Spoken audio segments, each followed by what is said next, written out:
Gente, eu pensei que já tinha visto tudo sobre Lula e sua família lá no Mensalão, na Lava Jato, no Petrolão, no Sítio, no Triplex, e agora me aparece esse contador que faz o imposto de renda de Lula, que está no mesmo endereço, que divide endereço com o Lulinha, e tem os bens bloqueados pela Justiça de São Paulo, junto com 2 traficantes, fornecedores do PCC, mais uma empresa com 250 ônibus que está metida nisso. Ele e a mulher dele faziam lavagem de dinheiro, ganharam no ano passado 55 vezes na loteria. Né? Imagina só, deixaram de lado aquele deputado anão do orçamento, João Alves, né, da Bahia, lembra do João Alves? Ganhava tudo na loteria. Pois é, e agora? Como é que Lula, família, vão explicar essa ligação? Os advogados estão dizendo que ainda não sabem de nada, porque o contador tem muitos clientes, etc. Uau! Estourou assim como... eu imagino que Lula deve estar muito, muito preocupado com o que a justiça descobriu. O contador se chama João Muniz Leite, né? Tá ligado? Esses 2 traficantes, PCC, Bus, né? E interessante que uma das últimas empresas de Lulinha está no endereço do apartamento onde ele mora, que está em nome de Jonas Suassuna, que por sua vez é o titular da escritura do Sítio de Atibaia. Não adiantou o Fachin cortar tudo, apagar tudo, tentar apagar tudo, Supremo idem por 8-3, né? Luiz Roberto Barroso, olhando para o senhor onde o senhor estiver, o senhor perdeu as condições de ser presidente do Supremo Tribunal Federal.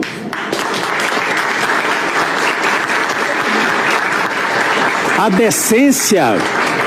decência indica que o senhor deveria se recolher e não tentar assumir essa posição.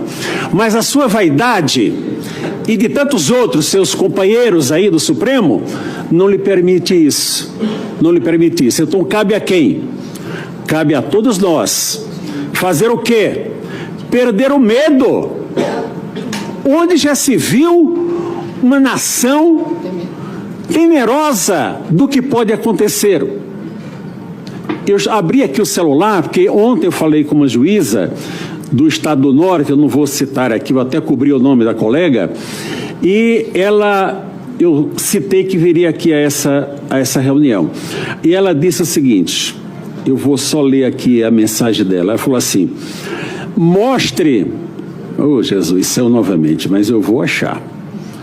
Só um minuto e eu já vou encerrar, não vou me demorar, porque eu fui convidado pelo deputado Marcel lá para a sessão da Câmara e eu vou ter um tempo expressivo lá. Ela disse o seguinte, mostre a nossa indignação. E continuou, numa outra frase, está aqui. Tenho vergonha de falar, é o que pensa a maioria... Professor, a maioria esmagadora dos juízes e juízas do Brasil.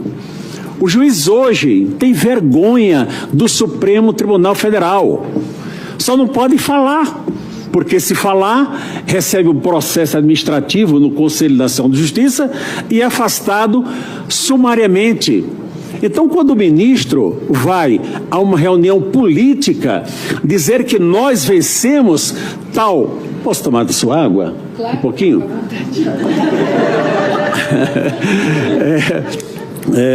Vai a uma reunião política e diz, nós vencemos determinada corrente política, nosso deputado aqui de Brasília. Nós quem venceu? Porque ele só participa de 2 grupos. Do grupo do Supremo Tribunal Federal. Ele é um dentre 11. Ele só participa de um segundo grupo. Participou ativamente. 1 entre 7. De qual grupo ele está falando? Nós vencemos. Mas não é nada disso.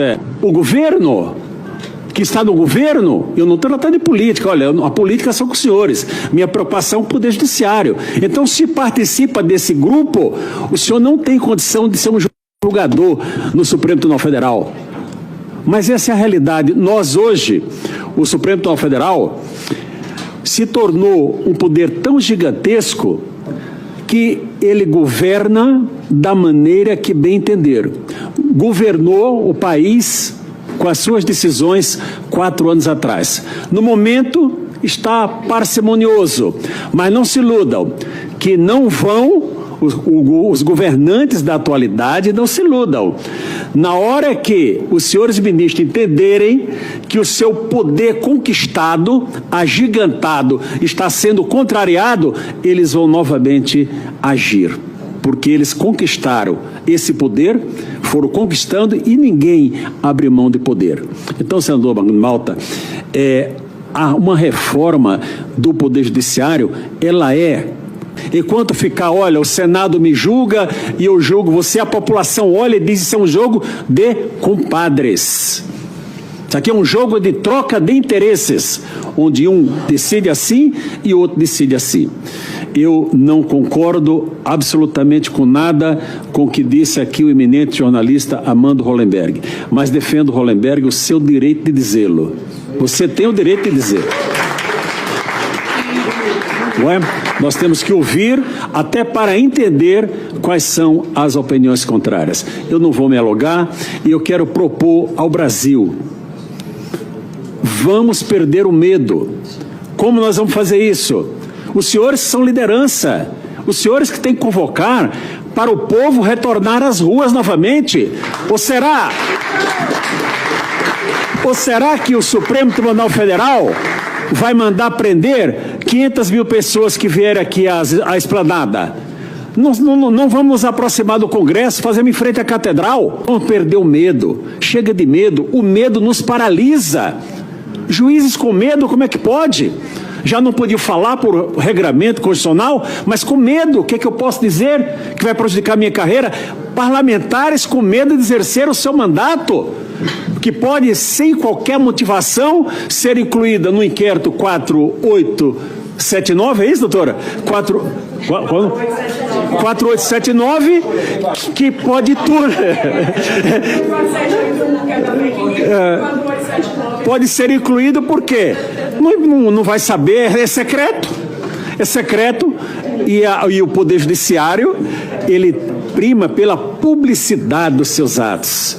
Então, senhores ministros, senhor Supremo Tribunal Federal, os senhores sabem que estão errados. Os senhores sabem que não estão agindo corretamente. Os senhores estão numa prisão, como já foi dito aqui, porque o povo brasileiro não aceita o que os senhores estão fazendo. Eu, como um magistrado que fiquei na Justiça 30 anos, 11 meses e 5 dias, represento a voz de todos aqueles que me ligam e falam: Sebastião, agora você pode falar porque você pediu aposentadoria. Mandou Magno Malta, eu não fui aposentado pelo CNJ, mas se eu tivesse ficado, seria. Seria, já estaria afastado. Então, eu pedi aposentadoria para ter essa liberdade de dizer o seguinte: essas pessoas todas que estão presas estão sendo julgadas pelo juízo incompetente, estão sendo julgadas pelo tribunal arbitrário. Arbitrário, isso tem que ser dito. Se você se atribui uma competência que não tem, você está cometendo abuso de autoridade, você está cometendo abuso de poder. E esse poder só vai baixar a bola quando o povo for para a rua e disser: chegou, basta, vamos parar a justiça que representa o Supremo Tribunal Federal. Não é o juiz de primeiro grau, não é o juiz de segundo grau. É aqueles que querem agir como políticos, sem terem recebido um voto sequer do povo brasileiro. Muito obrigado.